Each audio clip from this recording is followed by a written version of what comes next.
Imagínese en la oscuridad total, a cientos de metros bajo tierra, donde el más mínimo paso en falso puede convertir una aventura en una pesadilla.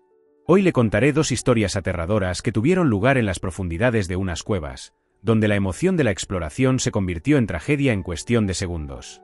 Estos relatos les helarán la sangre, ya que revelan lo despiadada que puede ser la naturaleza subterránea. En la primera historia, una simple caída de piedras sellará el destino de una turista. En la segunda, será la intervención humana la que convertirá una expedición rutinaria en una trampa mortal. El 9 de marzo de 2003, bajo el sol abrasador de Guerrero, en México, un grupo de turistas se dirigía a la cueva del río Santelcuatlán. Este destino atraía a muchos aventureros en busca de emociones fuertes, pero escondía peligros que pocos sospechaban.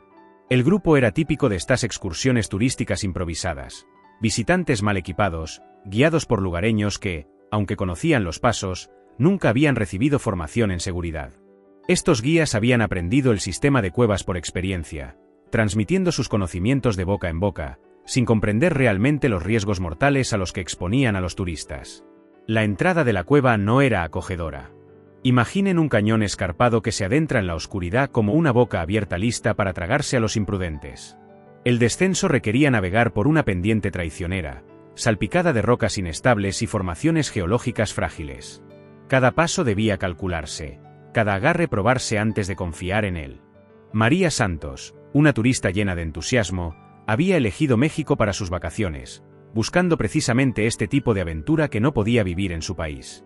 El grupo comenzó el descenso con una confianza despreocupada que les costaría cara. Inmediatamente cometieron un error fatal. En lugar de mantener una distancia vertical segura, los turistas se dispersaron por la pendiente. En terreno inestable, esta negligencia convierte a cada persona situada en altura en un peligro mortal para las que se encuentran debajo.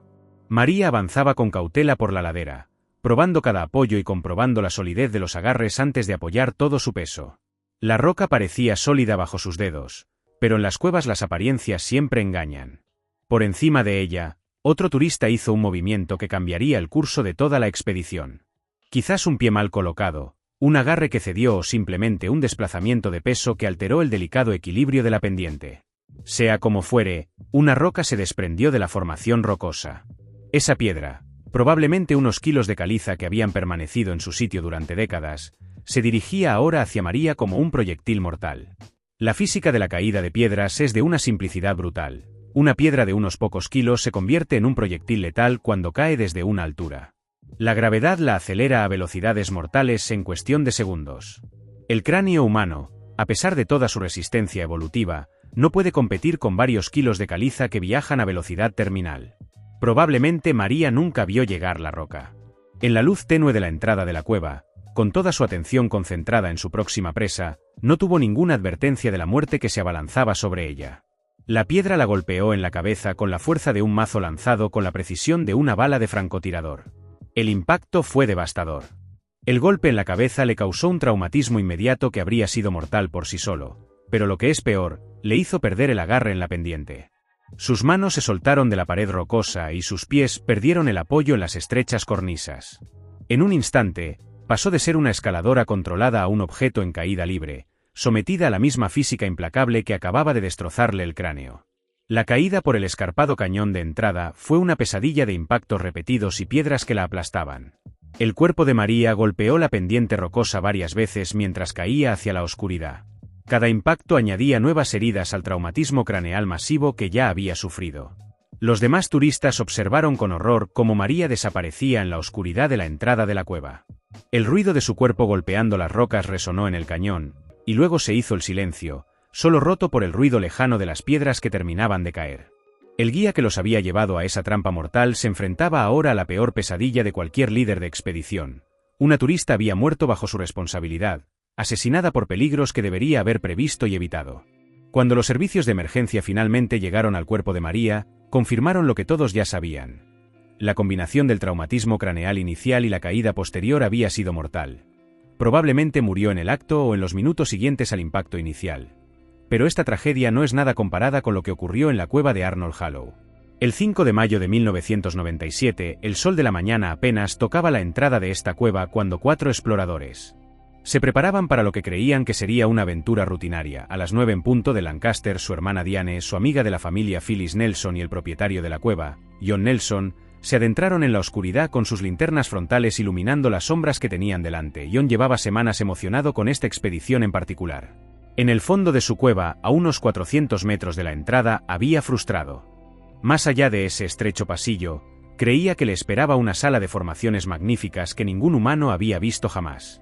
Los 4 espeleólogos atravesaron los pasillos familiares con facilidad. Él, de 36 años, llevaba años explorando cuevas. Su hermana mayor, Diane, de 40, compartía su pasión. Phyllis Nelson, a pesar de sus 64 años, se movía con la seguridad de alguien que había pasado décadas navegando por el mundo subterráneo. Cuando se acercaron al punto más estrecho, el pasadizo se estrechó hasta convertirse en un espacio por el que apenas podía arrastrarse una persona del paso. Primero, seguida de Diane y Phyllis, cada mujer se abrió camino a través del estrecho espacio. John Nelson se detuvo a la entrada del pasillo, estudiando la abertura. Como propietario de la cueva, había atravesado ese pasillo muchas veces antes, pero siempre le resultaba difícil. Descrito por sus amigos como un hombre bastante corpulento, a John le resultaba especialmente difícil pasar por ese espacio tan estrecho. Hoy, sin embargo, tenía un plan diferente. En lugar de forzarse a pasar por la estrecha abertura, John decidió hacer algunos cambios. Quería ampliar el espacio de paso no solo para facilitar su propio paso, sino para que el viaje de vuelta fuera más cómodo para todos. John comenzó a trabajar con sus herramientas, picando la roca caliza y martillando algunas losas inestables. Cada golpe parecía acercarlo a su objetivo de crear un paso más transitable. Entonces todo salió mal en un instante.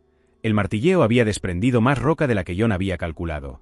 El delicado equilibrio de la cueva, mantenido durante quizás miles de años, se rompió de repente. Un profundo estruendo llenó el aire, seguido del aterrador ruido de la piedra al caer. Las rocas se derrumbaron, llenando el pasadizo de escombros y bloqueando completamente la abertura. Las 3 mujeres al otro lado del derrumbe se encontraron inmersas en una pesadilla, completamente atrapadas bajo tierra sin salida.